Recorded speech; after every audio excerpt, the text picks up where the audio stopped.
Hey guys, welcome back. So today we're going to be looking at Lionel's legacy Russian Decapod engine. Just came in, picked mine up from Nicholas Smith last night, got the Erie version. So we're going to check out the details, functions, and give it a trip around the layout. So let's get started. All right, so here it is. This is the Lionel legacy Russian Decapod. This is the Erie version. So we'll talk a little bit about the Decapod first and its history. But this name Decapod, right, is really more representative of the wheel arrangement. And this particular model is specifically, we're going to talk about Russian Decapod as opposed to just Decapod, which is used on a lot of different types of engines over the years, from way back in the mid 1800s to all the way up to this one that we're looking at right here. So you got to be careful when you're talking about Decapod and using that name, because it's used sort of across all different types of engine types. But this particular one is what we consider the Russian Decapod, right? And these 210 wheel arrangements. Its main advantage was that 5 out of the 6 axles actually were powered, which means all the weight of the engine was available for traction, and that's what made these popular, especially in Europe.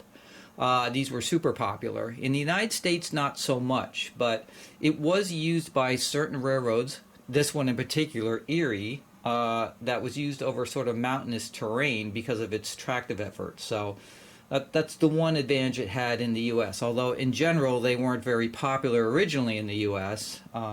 Until the Pennsylvania Railroad picked up some and modified them, and those were used a lot, again, through Pennsylvania's terrain and Erie's terrain, etc. So that's why they became popular. But let's talk about what this one is in particular.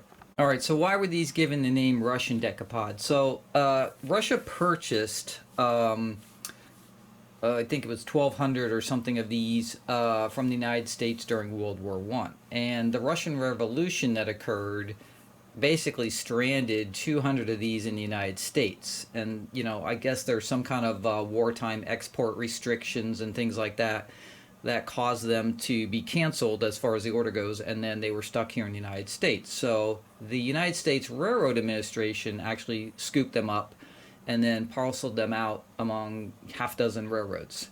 And that's where they got this sort of nickname Russian Decapod, right? And so they went to smaller short lines, branch lines, lightweight rail and things like that. But they had a very light footprint and a super high adhesion tractive force, right?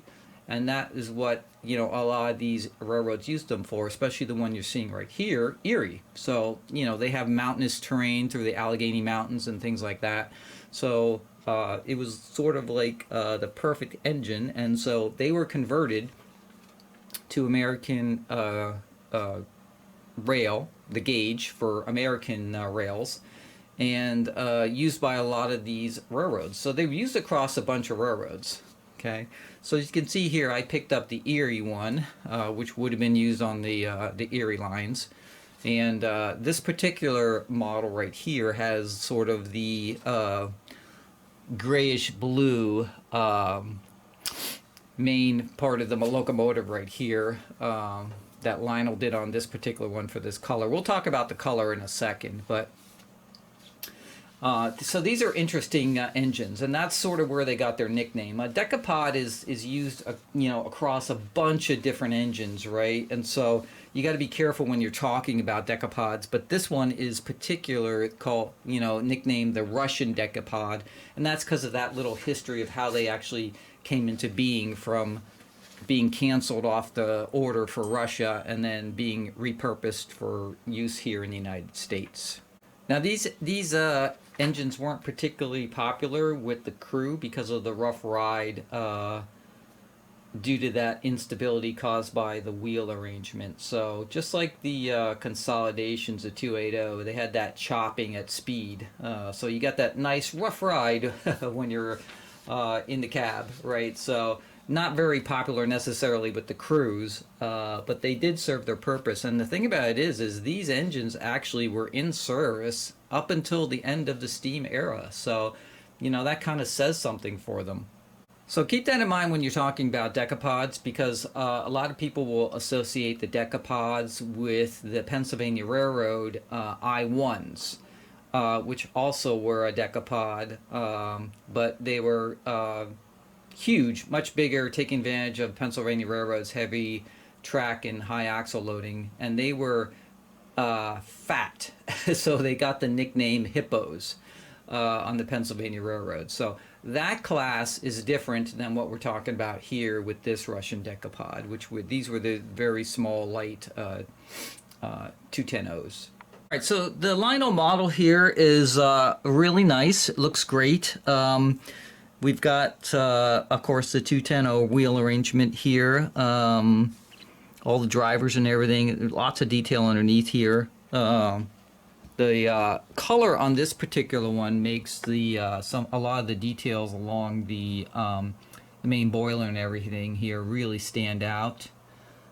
We got some little valve details you can see there in red. There's the bell. This particular model, the Erie, does have the swinging bell on this one, but this one does not have whistle steam. So you sort of lose one feature and you gain a feature. This otherwise will have all the standard legacy features on it. So synchronized smoke. Like I said, this one does have the swinging bell. No whistle steam. We've got, you know, the standard stuff in the cab. I think this has ash pan glow, and then of course the firebox glow, and the tender, of course, will have the rear backup light. You've got a electro coupler. On the front here, we have the marker lights, headlight, right, and it's got a scale coupler on the front here. So. Now, this particular model does have a tether between the engine and the tender. So, and actually, I like the tether that they used on this one. So, let's take a look at it, because there's, I don't know if it has changed or if this is the way it always was with these models, but I do like this tether on this particular one. I'm not a big fan of tethers at all. I do realize that they need to be there for certain models because of the spacing of the pickups, and make sure that they continue to get power through things like switches and things like that. But in general, tethers are a pain. And some of the previous tethers that Lionel have done are a real pain if you try to disconnect them and then wires yank out of the tether and then it's all messed up and everything like that. This one is actually not bad, so let's take a look at it.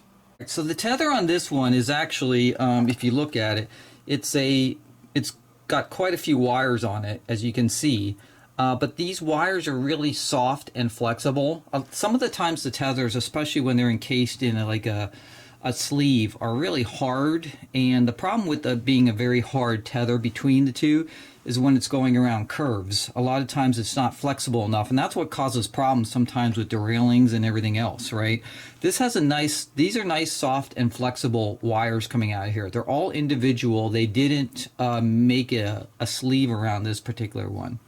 If you notice, the connector too is really big, right? It's easy to handle with your fingers. You know, some of the previous tethers I've had on some of my other engines are they're tiny. They're like half this size. You can barely get them in and out if you need to disconnect them and things like that. This one's really nice. The other thing that's really nice about this, I don't know if you can see it on the bottom here. It's like right here.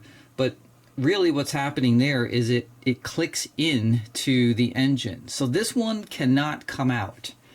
You know, some of the other tethers that we've had, when you put them in, they're just sort of like, it's almost like a friction fit, but you don't really hear a click or anything.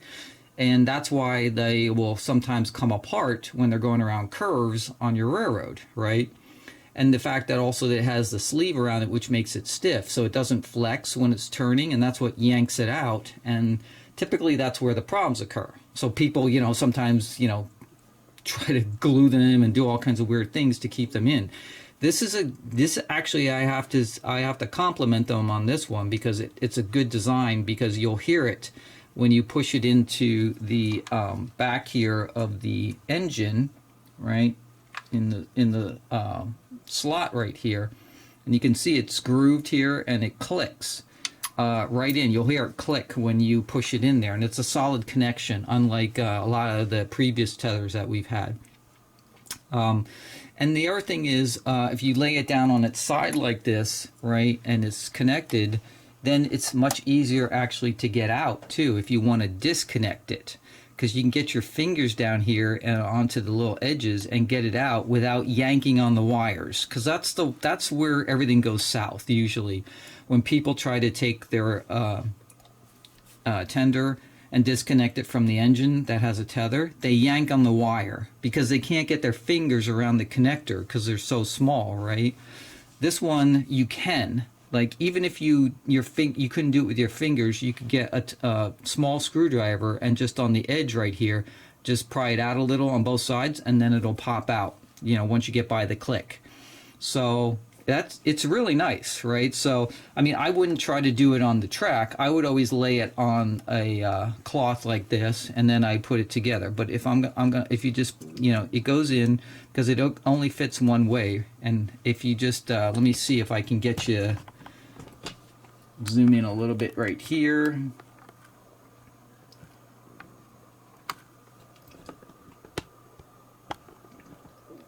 And just kind of listen. I don't know if you heard that, but it clicked right in there, and that's a solid connection now, right? That's not going to come out. And this is super flexible right here, very soft and flexible, so this will have no binding basically between the engine and tender when it's going around the track. The other thing nice about this is because it's not in a big fat cable, that when the engine and tender are coupled together, if you look at it right here, they have the step plate between the engine and tender, okay, which kind of covers it, and you can't even see the tether on this particular one.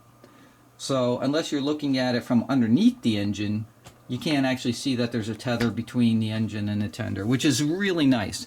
And the tender, if I pull this over here, right, has its it's the drawbar right here is, if you look at it right here, they're very short. So you get a nice, very close coupling between the engine and tender on this one. The other thing they did on this one, I don't know if you can see it, but on the bottom of the step plate here, they actually put a little piece of sort of soft protective tape so that the step plate here, when it rides on the tender, is not going to scratch up the paint as it's moving around, you know, when you're going around curves and things like that. So that's, I do like that too. That's a nice little feature on that one. So, and then you can see on the bottom here, we've got two pickups on the engine. So they're very far in, you know, they're on the back part of the engine here. There's nothing on the front side right here.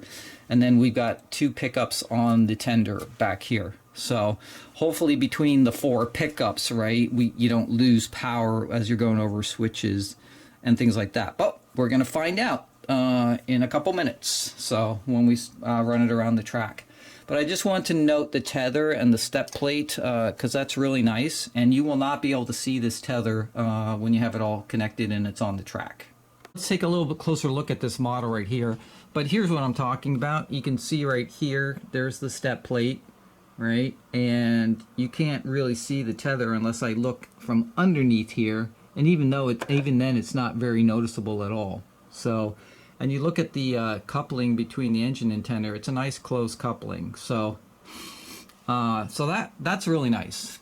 All right, so let's look at the engine.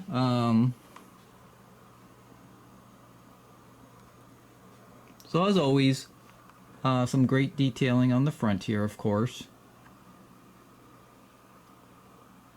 So we've got marker lights, we've got our headlights, we got our, I'm assuming the number boards here are lighted too, but we'll find out.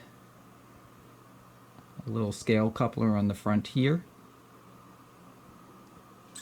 Now this is the Erie version, so this would have been modified in the US after you know, the United States Railroad Administration acquired these, and Erie changed it around. But the other Decapods, some of them kept their original construction, which the Russians had all kinds of railings on the sides. This is the one that's a little bit different. So this one does not have the side railings going down the the walkway on the side of the engine there. So okay, but it does look really good.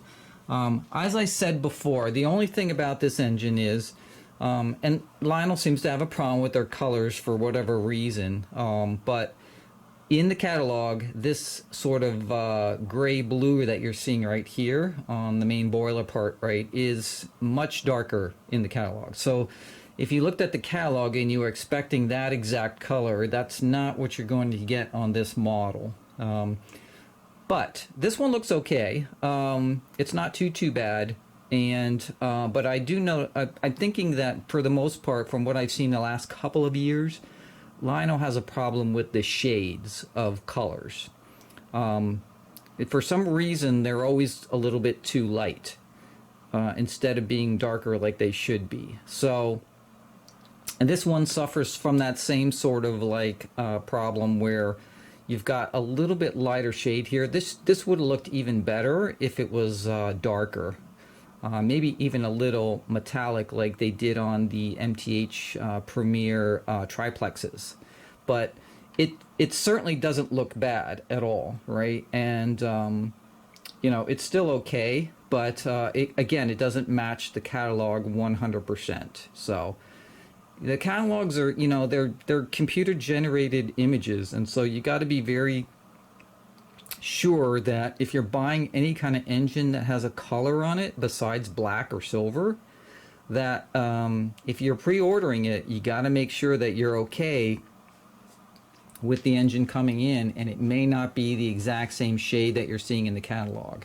If you're not okay with stuff like that, I would definitely not pre-order stuff and just wait till they come in. Most of the dealers will always have extras, you know, of whatever they are, so you know, as long as you don't wait too long, right, you should be able to pick up, you know, whatever you're looking for, even though it was a built to order item. So just keep that in mind.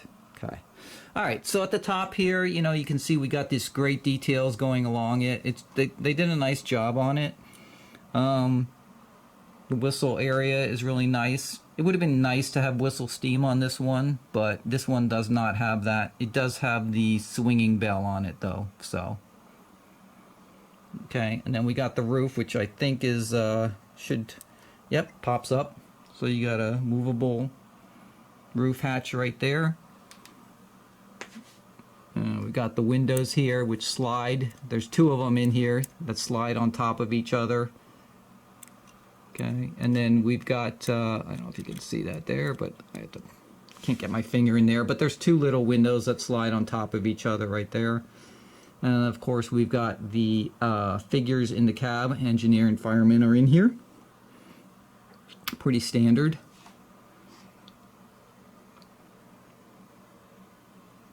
All the gearing and linkage down here looks really good.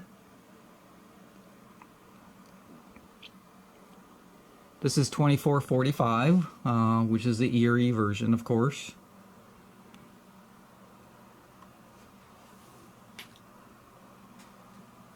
Coal load looks good. Unlike my Chessie Greenbrier, which the coal load looked a little almost like gloss painted, this looks like the standard coal load we're used to, so that's good. What's nice about this one is all the switches for smoke, Bluetooth, and the run program are right here in the tender underneath this hatch, which I always like it when the switches are on top. It's always just less of a pain when you have to do all these things, right? And they're clearly marked, which is also nice too, so you can read them and you know what they are. So that's always nice.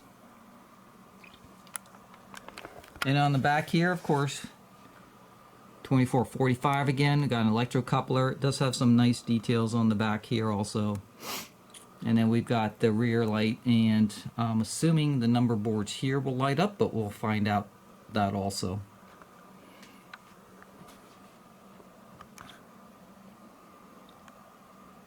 Okay. As far as the inner cab details, they're pretty standard. There's nothing spectacular that I should have pulled that when I had them apart.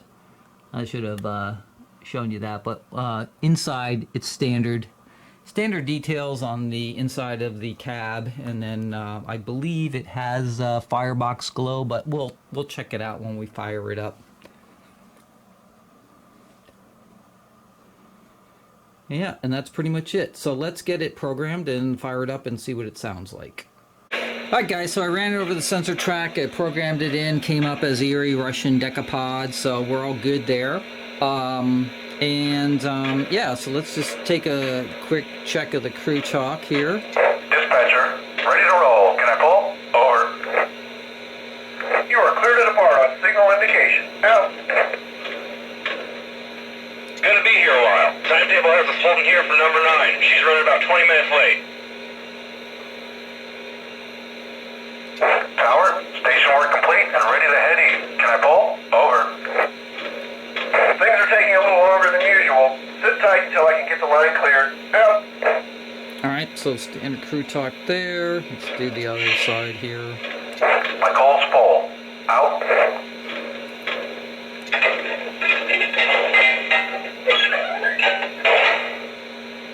Okay, that was weird. I don't know why it made that sound when I hit the tower talk. Train orders say holding the siding until 44 clears, then we can take the main. You should be through any minute. Okay, that was strange. I don't know what happened there, but anyway, let's try the blow off.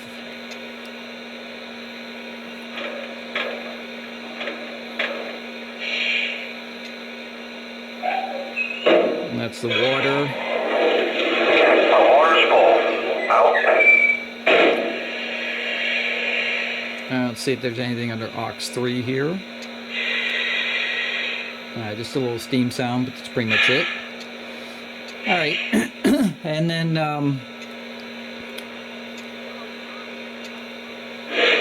let's see, we've got smoke here.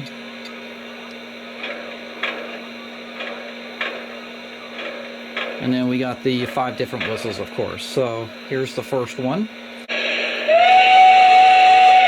Okay, there's first whistle.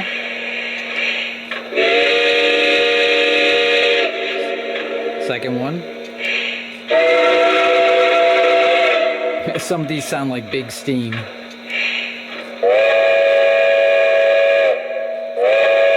I like that one, that's kind of cool.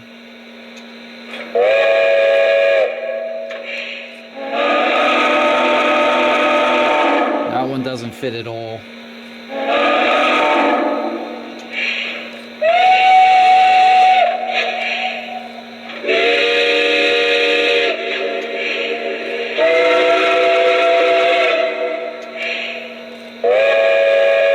I think I like this one, so I'm going to keep that one. And of course the bells have the different pitch too, right? So you got the bell, you got the swinging bell going on right here, as you can see. So let's try next one. That's really higher pitch.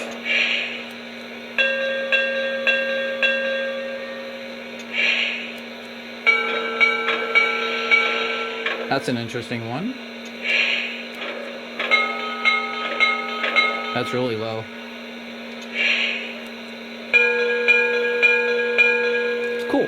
I like the different bells, pitches you can choose from, instead of, like, we always hear the same standard bell sound all the time. So even though it may not be prototypical for that engine, I do like to be able to switch them up every once in a while. So I have to admit, I do like the 5 different bell pitch feature.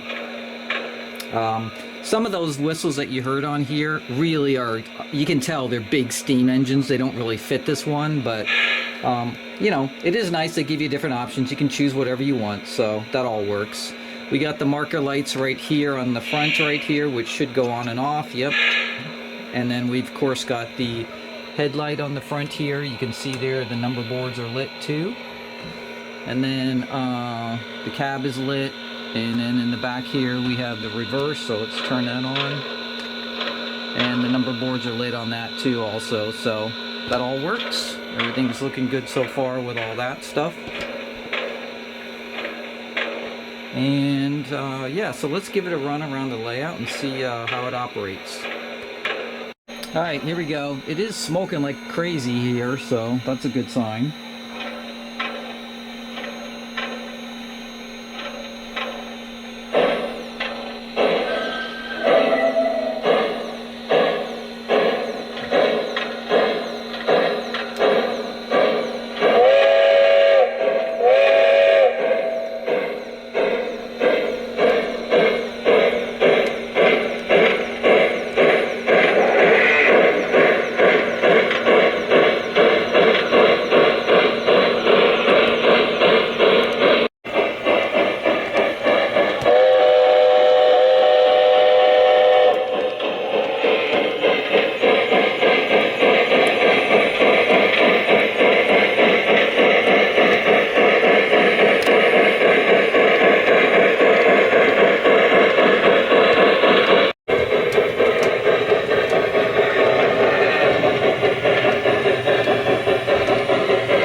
this thing is going crazy with smoke.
So we're going to give it a test over the switches here at really slow speed and see if it jerks at all.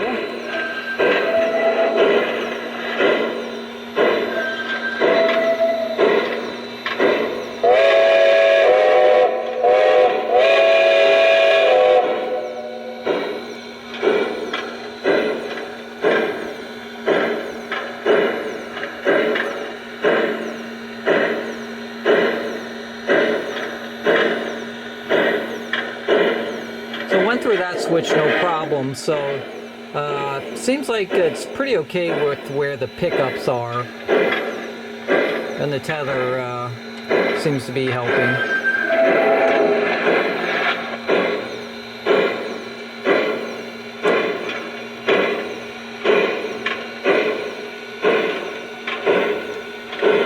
So that was 2 switches, so seems okay as far as that goes.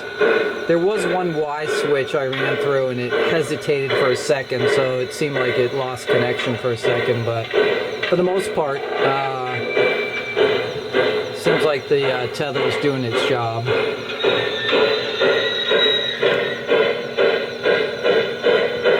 You can see the firebox glow right there, as we said before, so it does have firebox glow. Alright guys, well that's going to be it for the quick review of the new Lionel Legacy Russian Decapods.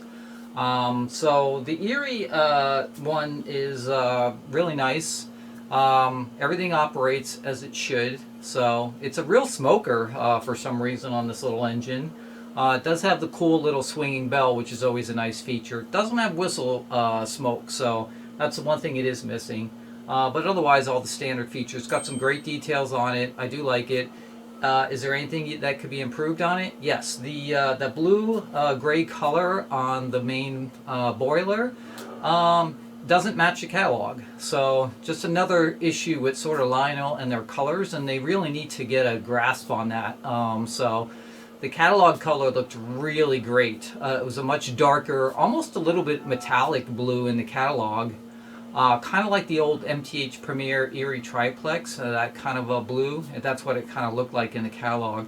But in real life, it's much lighter, and it's a opaque color, so no metallic or anything like that. So it still looks good. So if you bought the Erie, don't fear. It still looks great. But you know, if you were looking for that exact match of what you saw in the catalog, it doesn't match it exactly. So as I said before, Lionel seems to have a problem with their colors other than black and silver, where they seem to be on the lighter side for some reason.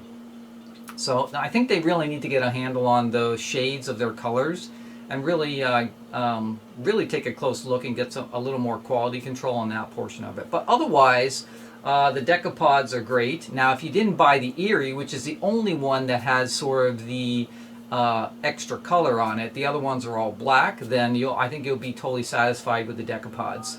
And don't forget, the non-Erie versions have the extra sort of railings on the sides of the all the step plates on the sides, right? So they got all that extra detail on it also. So, but on the Erie one, the sort of that blue boiler makes the other details, like all the piping, the black piping and everything, really stick out. So it looks really good. So either way, it looks really good. I just wish they would get a little more control over their color palette, and the shades really is what it is. It's not the color itself, it's the lightness and darkness of the color. So, but that's just my personal opinion on it. Otherwise, this is a good engine. I'm keeping it. I'd say thumbs up on it for the most part. And yeah, that's going to conclude our review. So as I hope you enjoyed this review, as always, make sure you subscribe, hit that like button, and put your comments down below what you think of this one. And actually, on the 5 whistles that I went through, let me know which one you like the best. There's obviously some of the whistles in here that are big steam engines that really don't belong to this this Decapod, but some of the other two, the one I picked, I think is pretty close. But I don't know what the original whistles sounded like on these. So if anybody happens to know, let me know. I'll see you guys on the next video. Peace, guys.